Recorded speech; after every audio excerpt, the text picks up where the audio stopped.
All righty. Good morning, good morning, good morning, and happy Tuesday. Hopefully, you guys have had a wonderful 4th of July and you did not overeat those bad things. Nothing wrong with overeating vegetables and fruit, but hopefully, you did not overeat on those bad things that go into your body that are not good for you, and you know exactly what they are. Okay, so we've been on a series talking about 20 nutrition facts that should be common sense. 3 weeks ago, we had 5. Last week, we had 5. This week, we'll have 5. So what I'm going to do is go back and recap on those 10, and then we're going to discuss 5 more. All right. So if you have pen and paper ready, that's fine. Just, sit down and listen and pay attention so that you can be educated on what you need to do for your bodies and what you put inside of your bodies. Okay, so the first 20 nutrition fact: artificial trans fats are unsuitable for human consumption. The second one: you don't need to eat every 2 to 3 hours. The third one: take news headlines with a grain of salt. Number 4, meat doesn't rot in your colon. Number 5, eggs are one of the healthiest foods you can eat. Number 6, sugary drinks are the most fattening product in the modern diet. Number 7, low fat doesn't mean healthy. 8, fruit juice isn't that different from sugary soft drinks. 9, feeding your gut bacteria is critical. 10, cholesterol isn't the enemy. Okay, so those were the 10 that we've been discussing in this series. Now let's take it down here. Number 11, weight loss supplements rarely work. Weight loss supplements rarely work. There are many different weight loss supplements on the market, and they almost never work. They're claimed to lead to magical results, but fail when put to the test in studies.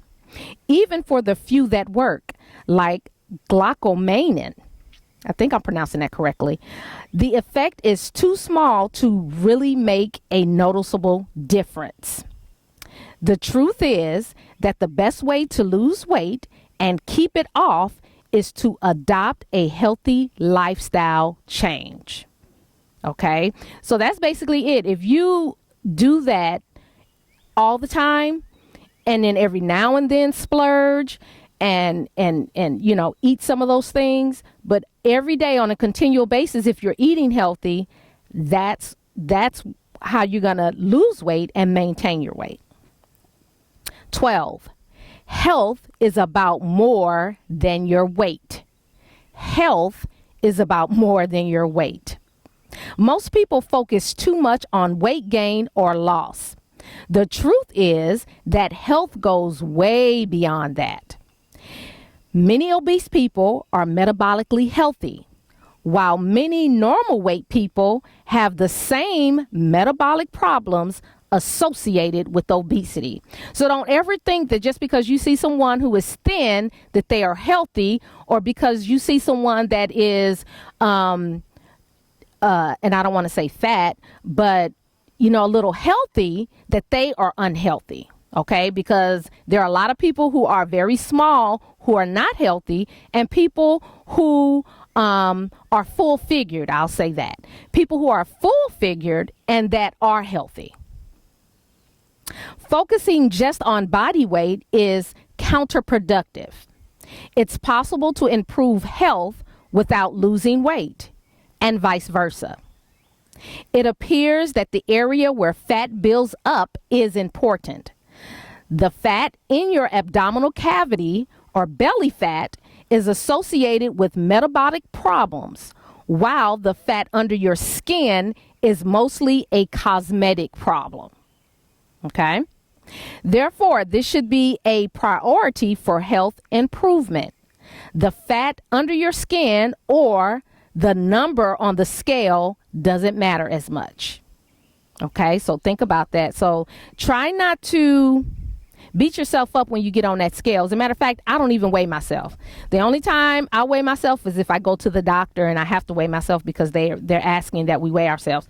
But I don't spend my time going back and forth. Oh, am I 140? Oh, am I 130? You know, I kind of just continue to do those things that I do and look at my body, literally look at my body and see those areas that I know that can have, that I could use some improvement.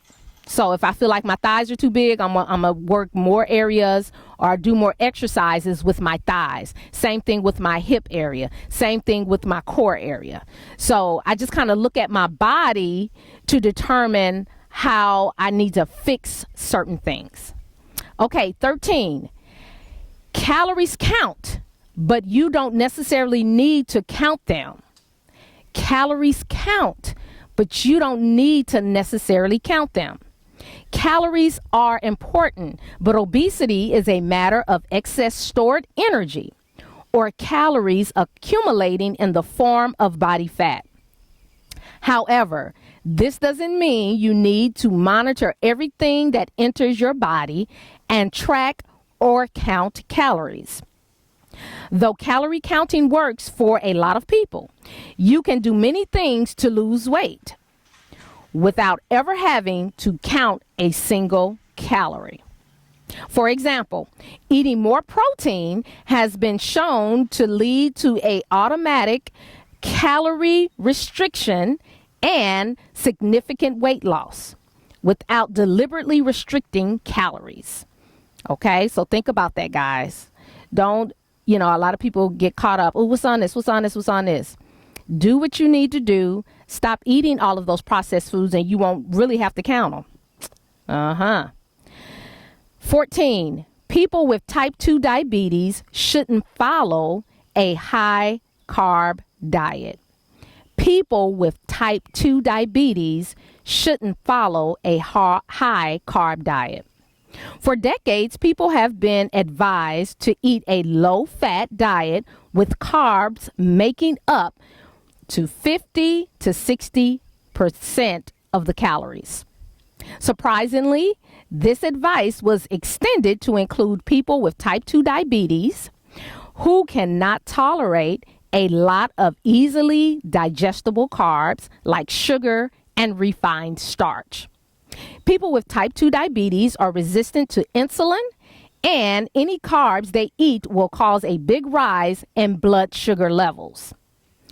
For this reason, they need to take blood sugar lowering drugs to bring their levels down.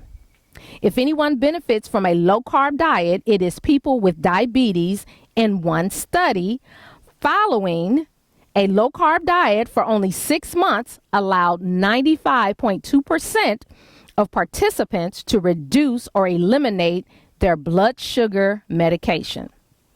So if you are a diabetic or if you have type 2 diabetes, don't even look at a carb diet or low carb diet. Just take them out of your diet, period. Okay? And our last one for this week, neither fat nor carbs make you fat. Neither fat nor carbs make you fat. Fat has often been blamed for obesity, as it has more calories per gram than protein and carbs. Yet, people who eat a diet high in fat but low in carbs end up eating fewer calories than people on low-fat, high-carb diets. This has conversely led many people to blame carbs for obesity, which is incorrect as well. Plenty of populations throughout history have eaten high-carb diets but remained healthy. As with almost everything in nutrition science, the issue depends on the context. Both fat and carbs can be fattening. I'm going to say that again. Both fat and carbs can be fattening. It all depends on the rest of your diet and your overall lifestyle. Okay. So keep that in mind, guys. You have to still, even with those carbs, you have to still integrate those healthy things like fruits and vegetables in order to maintain or to lose that weight. Okay. So let me go back because we've had 15 at the top. I read the first 10, and I'm just going to go back now as a review and read these 5 that I have presented on this morning. Okay, so let's go back. So our 11th one, weight loss supplements rarely work. Health is about more than your weight. That's 12. 13, calories count, but you don't necessarily need to count them. 14, people with type 2 diabetes shouldn't follow a high carb diet. And our last one for this week, number 15, neither fat nor carbs make you fat. Okay, so hopefully you guys have taken some great notes. You have jotted all those things down. Again, hopefully you also have had a great 4th of July weekend. I'll see you in just a moment with our fitness portion. Bye-bye.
door.